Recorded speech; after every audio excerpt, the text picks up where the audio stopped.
Well, here we go again. TikTok has blessed us with another trend that absolutely makes zero sense. I'm all for stupid stuff on the internet, and I try not to take myself too seriously online. Well, actually here on this channel I do, but on my joint channel with my brother, I don't mind making a tit of myself. I get it. I get humor. I get comedy. I get trying to be interesting. I get trying to be entertaining, you know? But there is a particular kind of content online that isn't weird or interesting or entertaining or educational. Not that everything has to be educational, but it's just not that as well. It's annoying and it's frustrating on purpose. Yeah. I spoke very briefly about something called rage baiting in my Dior blush video, and I'll speak a little bit more on this later, but basically rage baiting is where you do something in a video that is so annoying, so frustrating, that it pisses so many people off they have to leave a comment. They feel so much frustration, they comment, and that boosts the video for you. But this content, this latest trend going on TikTok is basically getting a full tube of product, cutting it off here. Some people cut it off here for dramatic effect. Some people just unscrew it and squeeze it as normal. And squeezing out the whole of this tube's content into your hand and then rubbing it all over the face. The whole tube, the whole fucking tube. And it's usually like in their car or on a train or somewhere. It's like, what are you doing? Why are you doing this? It can be foundation, it can be primer, it can be an illuminating base or something like that. Let's talk about why this isn't great for the people doing it and in general. But first of all, if this is your first time here, do please consider subscribing, give this video a thumbs up, follow my reaction channel right here where, oh, sorry, I'm not wearing lashes as well, by the way. I just couldn't be bothered. I'm gonna take this makeup off in literally 5 minutes. Yes, follow my reaction channel where I do commentary style videos and reaction style videos to anything that isn't beauty related. And subscribe here also, and like it, and comment algorithm. Thank you. Okay, let's talk about this. Influencers in general, especially beauty influencers, have a really, really bad reputation. Let's be real. Unfortunately, people make the most noise about the negative things that a lot of not so great beauty influencers do. And rightly so in some cases, I think people need to be called out on stuff, but it sets up this hate for influencers when they act stupid.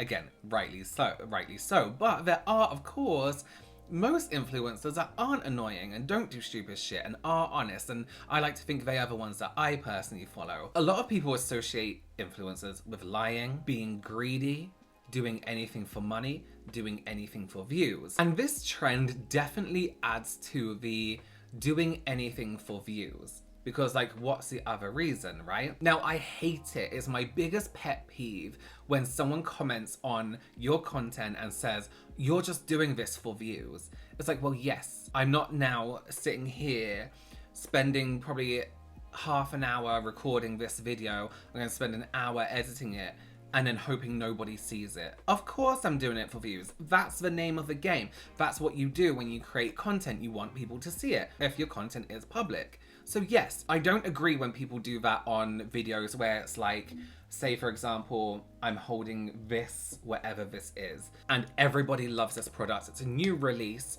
Let's say it's from a brand.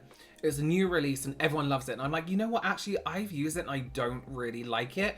It looks great on everyone else, but on me, it just doesn't work. And I title the video, I don't like this. If somebody commented on that, you're just doing this for views, yes, they are, but also commenting things like that on a thought piece, someone's personal opinion, a reaction video, a commentary video, where there's substance to the video, where it's given an opinion, it's coming from a place of, let's talk about this, let's discuss this. There's no issue with that. Everyone's entitled to their own opinion, right? And of course they're doing it for views. Where I would understand you're just doing this for views are on the videos like the ones we're talking about today, the shock value ones, the rage baiting ones. So there's a difference between making content that has some kind of structure, some kind of like value, and some kind of entertainment, right?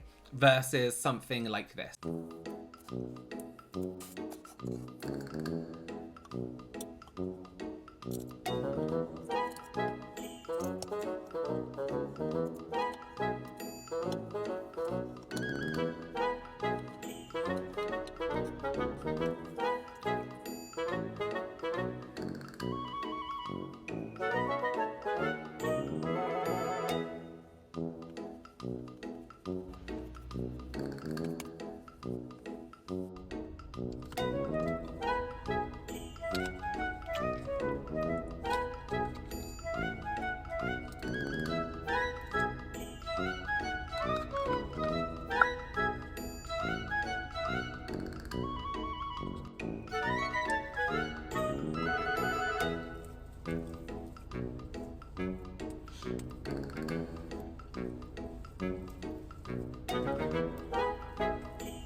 This kind of content really adds to the wastefulness that already is the beauty influencer world. I try my best to be as least wasteful as possible. And yes, I've even used products past their expiry date. And even if I try a foundation and it doesn't suit me, it's the wrong color, I'll use it on camera for videos like this, for example, where I'm not necessarily doing my makeup or reviewing a foundation. It just sits on my skin. I can make it lighter, I can make it darker, depending what the situation is, right? This is pure, just straight up being wasteful. I have to add in here as well that there are versions of this of people doing it with food and then eating it also. So it's not even always an issue of, oh, the product's expired, the product's old, something like that. It's people do it also with food. So it's kind of making its way into every genre. And we can say for a lot of these examples, perhaps they're using products that have maybe expired. Maybe it's almost at the end and it's not as crazy. Like this primer one, for example, it's actually not that crazy because the tube is almost empty. But I've seen people do this with products that have been released within a time frame where if it hasn't been opened, it wouldn't have expired yet. If you did open it since it's been released, it wouldn't have been expired yet. You know what I mean? And that does kind of lead on to, well, what would they have done with it anyway? Thrown it away or given it away? Maybe, we don't know. But what we are seeing as viewers or as content creators, people who follow trends, copy trends, we're just seeing somebody cut something up and use a whole tube. You know what I mean? It just makes influencers seem even more stupid than people already think they are. Which I want to talk on integrity, right? This is why I don't like TikTok. I don't understand the concept of having one video like this. Let's say this kind of content, for example. I'm sat in my car, I'm like, right, I really need to go viral on TikTok. Let me cut this open and squeeze it all over my face. So I get, let's say, 1 million views, right?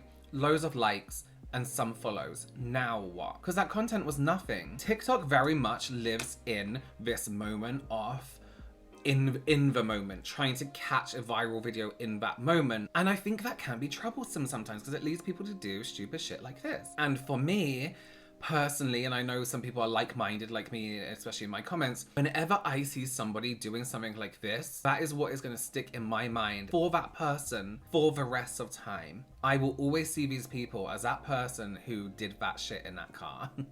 Not an actual shit, like you know what I mean. So now everything else they say, I'm like, your morals are kind of wrong in my eyes. In my opinion. That might be morally different for someone else. But there are millions and millions of people in the world. A lot of us think alike. I touched on rage baiting as well. And if you want to go like further into rage baiting, a YouTuber called Hannah Alonso, who I absolutely love on this platform. She does a lot of multi-level marketing content, scam content, but she also does this new series, which I adore. And it's about kind of like different kind of influencers.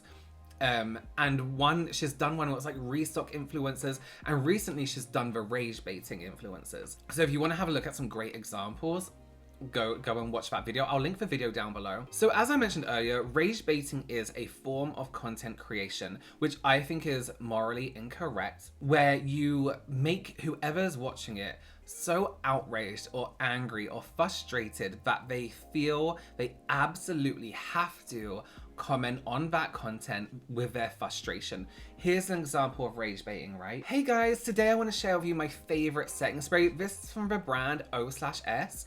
And I really like this brand. O/S has been one of my favorite brands for a really long time, especially this setting spray. I use it as a primer and people are always like, wow, your skin is so matte. And they ask me which one it is. And I say it's the O/S Until Dawn. The rage bait there is that I'm pronouncing the brand name wrong. It's one size, but I'm calling it O/S. And that will make people comment like, why are you calling it O/S? It's one size. Why are you doing this? Why are you saying it like that? Anything that makes people angry, a lot of people comment. I personally don't. I prefer to swipe away and ignore the content, because if you comment on it, then you're engaging with it and you're boosting that video.